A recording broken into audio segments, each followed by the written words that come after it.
Doctor Baba Saheb Ambedkar open university.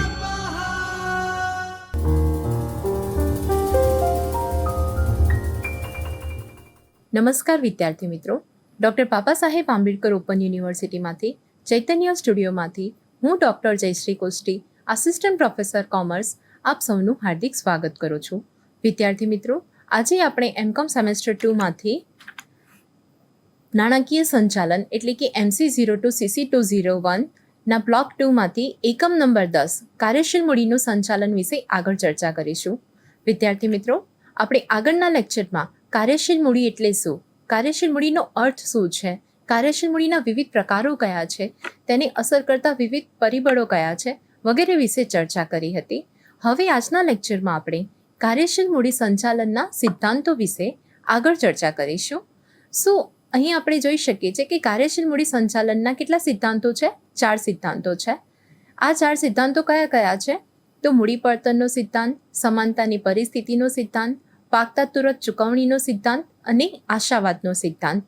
તો વિદ્યાર્થી મિત્રો, હવે આપણે એક પછી એક આ બધા વિશે વિગતે ચર્ચા કરીએ. તો સર્વપ્રથમ કોની વાત કરીશું? તો સર્વપ્રથમ વાત કરીશું મૂડી પડતરના સિદ્ધાંતની. તો મૂડી પડતરના સિદ્ધાંતની વાત કરીએ તો આપણે બધા જાણીએ છીએ કે કાર્યશીલ મૂડી પ્રાપ્ત કરવાના અનેક સાધનો છે. આ જુદા જુદા સાધનોની મૂડી પડતર કેવી હોય છે? તો જુદી જુદી હોય છે.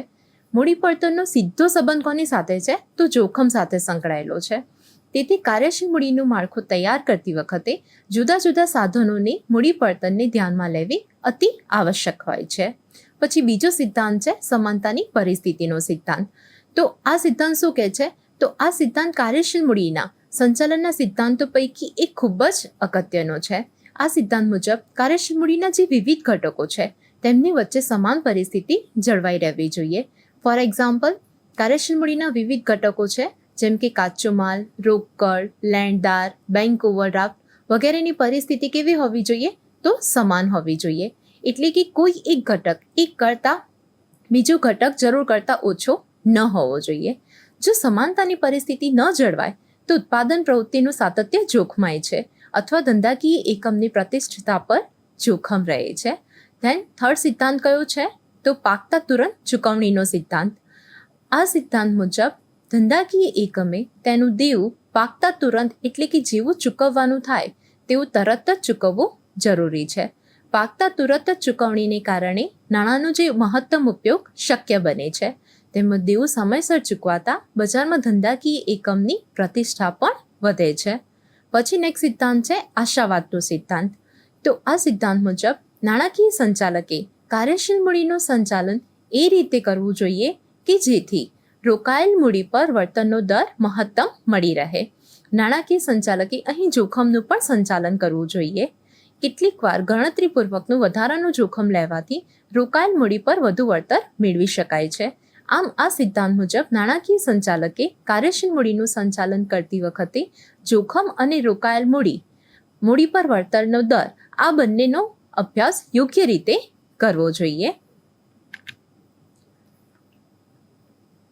હવે આપણે આગળ વધુ પ્રમાણમાં કાર્યશીલ મૂડી રાખવાના પરિણામો એટલે કે તેના ગેરફાયદા શું છે તે વિશે ચર્ચા કરીએ.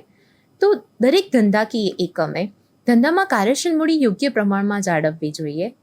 કાર્યશીલ મૂડી ધંધાકીય એકમની જે જરૂરિયાત છે તેટલી જ હોવી જોઈએ અને જો તે જરૂરિયાત કરતાં વધુ હોય અથવા તો તે જરૂરિયાત કરતાં ઓછી હોય તો ધંધા માટે નુકસાનકારક સાબિત થાય છે. જો ધંધામાં જરૂરિયાત કરતાં વધુ પ્રમાણમાં કાર્યશીલ મૂડી રાખવામાં આવે તો ધંધાકીય એકમની તરલતા એટલે કે પ્રવાહિતતા તો વધે છે, પરંતુ ધંધાકીય એકમની નફાકારકતા ઉપર તેની પ્રતિકૂળ અસરો થતી હોય છે. એટલે કે તેના કેટલાક ગેરફાયદા છે, તો આપણે તે સમજીએ. પહેલો ગેરફાયદો શું છે? તો રોકાયેલ મૂડી પર વળતરનો દર ઘટે છે.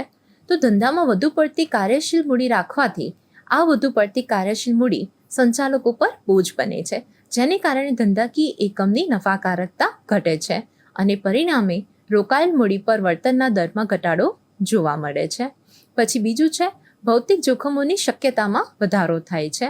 જ્યારે ધંધામાં કાર્યશીલ મૂડી જરૂર કરતાં વધારે હોય ત્યારે આ વધારાની કાર્યશીલ મૂડી અંગે ભૌતિક જોખમો જેવા કે આગ, ઉચાપત, ચોરી, અસામાન્ય બગાડ માલસામાન અપ્રચલિત થવું, ફેશનમાં ફેરફાર વગેરેની શક્યતામાં વધારો થાય છે.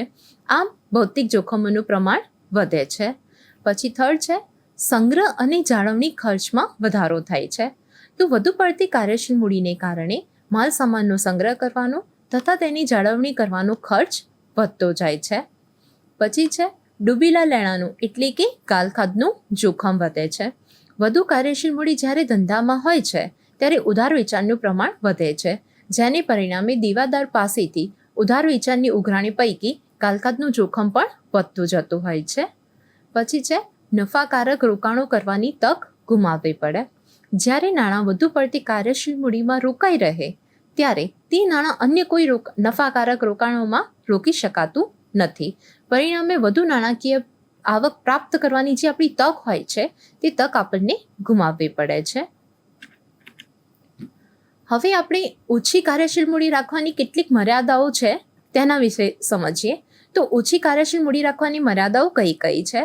તો ઓછી કાર્યશીલ મૂડી રાખવાની મર્યાદાઓની વાત કરીએ તો ધંધાકીય એકમમાં જો જરૂરિયાત કરતાં ઓછી કાર્યશીલ મૂડી રાખવામાં આવે તો ધંધાની જે તરલતા છે તે શું થાય છે? તો તે જોખમાય છે. ઓછી તરલતાને કારણે ધંધાકીય એકમને કેટલીક સમસ્યાઓ ઊભી થાય છે. તો તે કઈ કઈ છે? તો પહેલું છે વેપારી વટાવ અને રોકડ વટાવનો લાભ જતો કરવો પડે છે. તો ઓછી કાર્યશીલ મૂડીને કારણે ધંધાકીય એકમ મોટા પાયે ખરીદીનું જે કાર્ય છે તે કાર્ય કરી શકતું નથી, જેને પરિણામે ધંધાએ વેપારી વટાવ અને રોકડ વટાવના લાભ જતા કરવા પડે છે. પછી બીજું છે ઉત્પાદન સાતત્ય જોખમાય છે.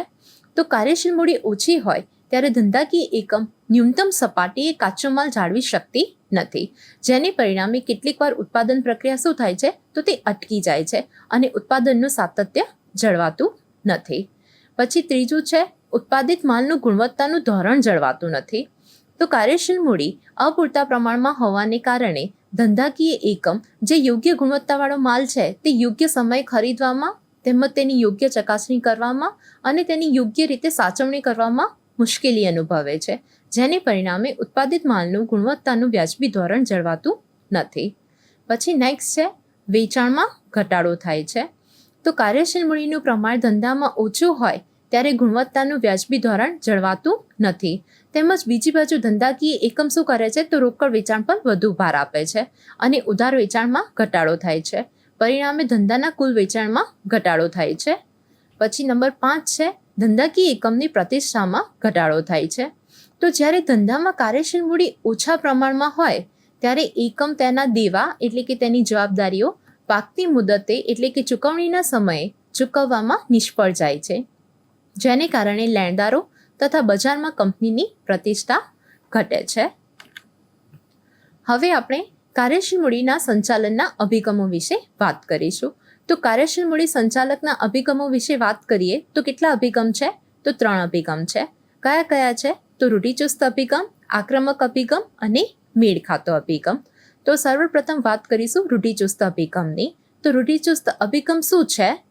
તો આ અભિગમ મુજબ કાર્યશીલ મૂડીના સંચાલનમાં કોઈ પણ પ્રકારનું જોખમ લેવું જોઈએ નહીં, તેમજ વેચાણના પ્રમાણમાં ચાલુ મિલકતોનું પ્રમાણ ઊંચું જાળવી રાખવું જોઈએ.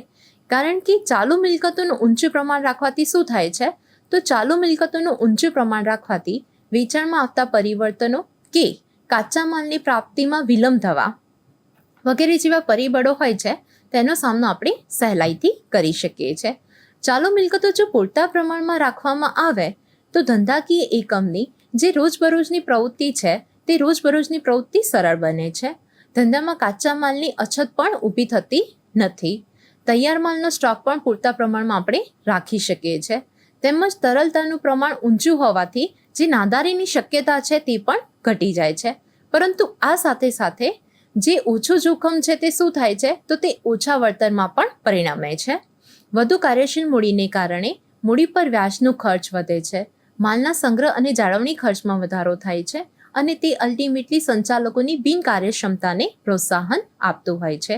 આ સિદ્ધાંત મુજબ કાર્યશીલ મૂડી માટે નાણાં ઇક્વિટી શેર મૂડી દ્વારા અથવા તો લાંબા ગાળાના ઉછીના નાણાં દ્વારા પ્રાપ્ત કરવા જોઈએ.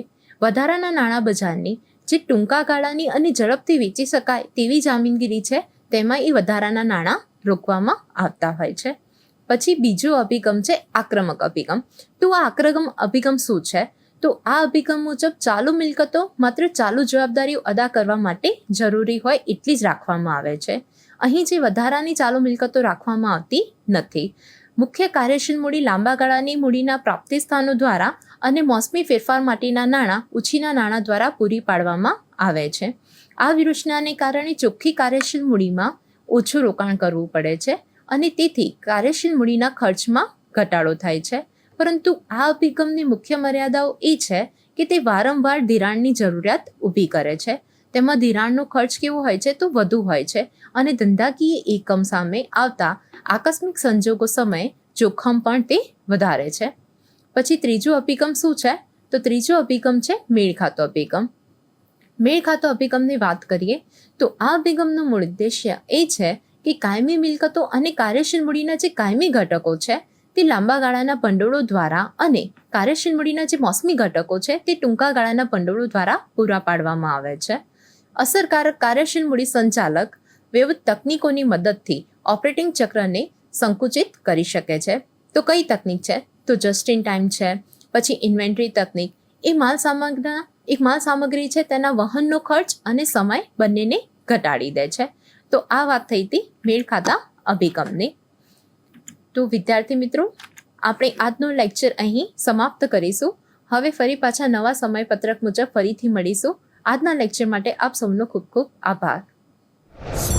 स्वाध्यायः परमः